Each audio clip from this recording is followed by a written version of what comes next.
Si Propeta sallallahu alaihi wasallam, napadaan siya sa isang libingan. Sabi niya, man kabrihada, kanino itong libingan ito? Sabi nila, ya Rasulullah, kabru lil fulani hada. Sabi ni Propeta sallallahu alaihi wasallam, wallahi, sumusumpa ako sa Allah na walang nagbigay ng buhay sa atin, sa akin.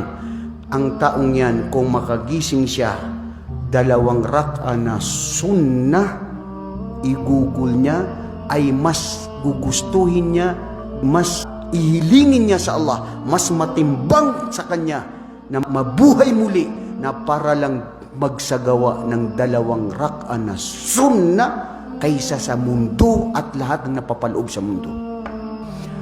Buhay natin mga kapatid, bawat isa sa atin, saan natin ginamit ang oras na iginugol natin sa mundo. Wallahi, ipapasaksi, ipapakita sa atin ng ating tagapaglikha sa araw ng paghukom. Sa buong buhay mo na ito, saan marami mong ginugol ang oras mo.